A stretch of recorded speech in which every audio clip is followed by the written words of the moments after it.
The wedding of Princess Mary, later Princess Royal, and Henry Lascelles, Viscount Lascelles, later 6th Earl of Harewood, took place on Tuesday, 28th of February 1922, at Westminster Abbey.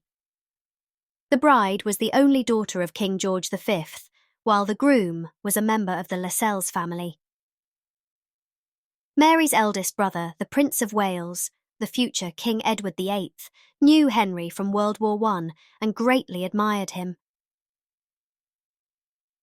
After meeting at the Grand National, an annual horse race, and a house party in 1921, Mary and Henry were continuously seen together, despite their 15-year age difference.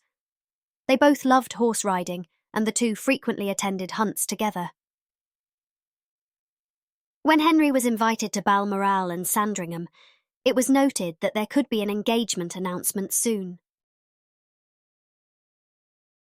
On November 20th, 1921, Henry proposed to Mary at York Cottage, where he was staying while at Sandringham. Their wedding was held at Westminster Abbey and attracted large crowds along the route between the Abbey and Buckingham Palace. It was the first wedding of the child of a monarch to be held at Westminster Abbey since Margaret of England married John II, Duke of Brabant. Many spent the night on the streets despite the cold weather to catch a glimpse of the couple on the wedding day. Men wounded in the First World War were provided with special accommodations to view the procession. Queen Mary was accompanied by her sons, Prince Albert, Prince Henry, and Prince George, on her way to the Abbey. The Prince of Wales was not present at the ceremony. The bride and the king made their way to the Abbey in the glass coach. The procession went along the Mall, past Admiralty Arch, and went down Whitehall.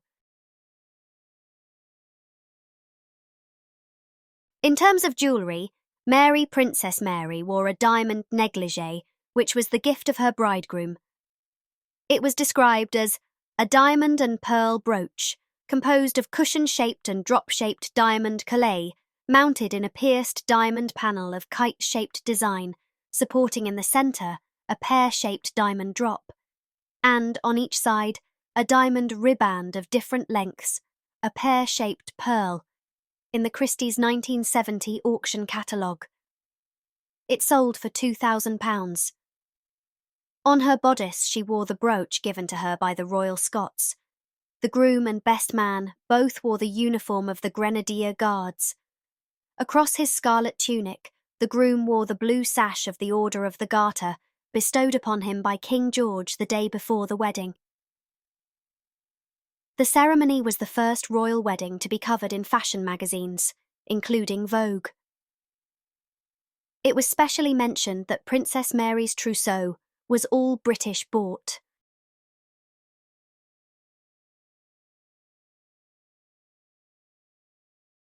Mary's wedding dress was designed by Messrs. Reville.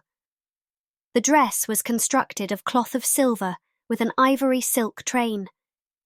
It combined youthful simplicity with royal splendour. It was designed to reflect Britain's position as ruler of a vast empire. Emblematic lotus flower motifs, embroidered in India, featured alongside a domestic, yet equally symbolic, trellis work of roses in pearls and crystal beads. The silk was brought by Queen Mary from India when she visited the country in 1911. Embroidered on the overdress was the Tudor rose. The train was 4 yards in length and of brocade embroidered with lotus flower for India, maple leaf for Canada, wattle for Australia, and fern for New Zealand.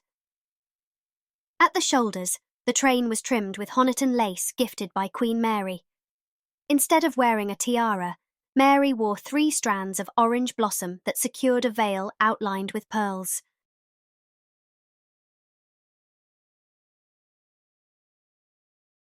The coats and skirts were of simple style, and the dresses were of ankle length. A number of jumpers, which were a favourite garment of the princess, were included, and they were made by officers' families. As for the wedding presents, the Harrow boys sent a Chippendale mirror and a pair of old dressing tables. 1,000 lads of the Empire had given a diamond tiara, and the citizens of Edinburgh presented a brooch which belonged to Mary, Queen of Scots.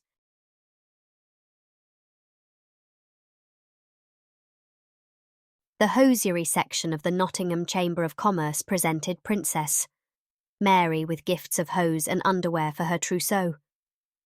In response to their request for details of the style of the articles that the princess prefers, they were informed that the stockings to be supplied shall be in black, white, and brown. Some of the underwear will be of pure silk, and the rest, at the princess's wish, will be a mixture of pure silk and wool. The articles were made on the old-fashioned hand looms on which the finest hosiery is still produced. King George and Queen Mary gave their daughter a remarkable present: the sapphire and diamond coronet designed by Prince Albert for Queen Victoria. They also gave her several other sapphire pieces to form a suite. Over 2,000 wedding guests began arriving at Westminster Abbey at 9 a.m, and by 10 a.m, most of them were in their seats. At 11:15 a.m, the members of the British royal family were ready for their procession. They were led by Queen Alexandra, the grandmother of the bride. Closely following was Queen Mary, the mother of the bride, in a white dress covered with gold embroidery, wearing the blue sash of the Order of the Garter, and bedecked with diamond jewellery. Soon, cheers from the street, coming through the open abbey door, heralded the arrival of King George V and his only daughter, Princess Mary. The wedding coach was not the familiar gold state coach that had been used at state openings of Parliament, but the coach known as the glass coach.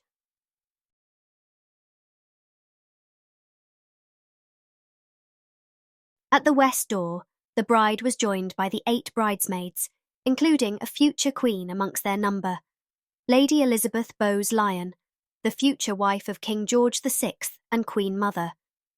There were also Mary's cousins, Lady May and Lady Mary Cambridge, and Princess Maud of Fife, as well as Lady Diana Bridgeman, a first cousin once removed of Lascelles. The 8 aristocratic bridesmaids wore dresses of frosted cloth of silver over ivory satin. At their waists was a big true lover's knot in blue, Princess Mary's favourite colour, and they carried bouquets of sweet peas, the bride's favourite flower. Each bridesmaid wore a brooch given by Viscount Lascelles, a crystal jewel studded with sapphires and diamonds with 2 coronets, and the initials M and H. King George was in the uniform of Colonel-in-Chief of the Grenadier Guards, in honour of the groom who served in the Grenadier Guards during World War I.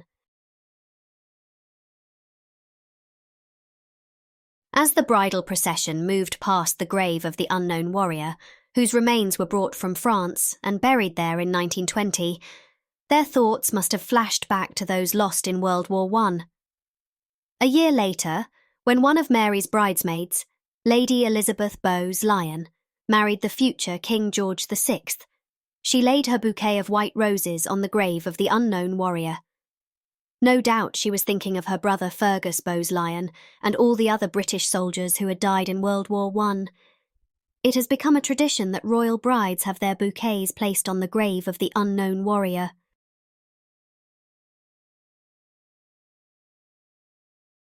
After the wedding, the couple proceeded back to Buckingham Palace. The carriage carrying the bride and the groom stopped at the cenotaph, where Mary handed a bouquet of flowers to a grenadier guard who placed it at the memorial's foot, as crowds stood silent. At the palace, they appeared on the balcony together with the King, the Queen, and Queen Alexandra. The wedding breakfast at Buckingham Palace was a small affair. Only 100 people were present, members of the bride and groom's families and some of the bridesmaids. Each table sat 10 people and was decorated with white lilacs and pink tulips. At the main table, King George V sat with Princess Mary on his right. Continuing around the circular table on the right sat the groom's mother, the Countess of Harewood, Mary's brother, Prince Henry, the Dowager Countess of Bradford, the groom's maternal grandmother, Mary's brother, the Duke of York, the future King George VI, Queen Alexandra, the groom's father, the Earl of Harewood, Queen Mary, and the groom Viscount Lascelles. The wedding cake had 3 tiers and featured floral decorations.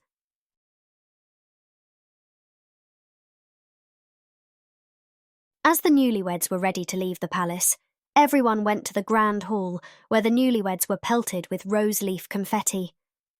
A huge crowd had waited patiently outside Buckingham Palace to see the couple as they left for the honeymoon. At 3:45 p.m, an open landau drawn by 4 grey horses carrying the bride and groom appeared in the quadrangle. King George V and his sons, and walked to where the guests had gathered in the forecourt.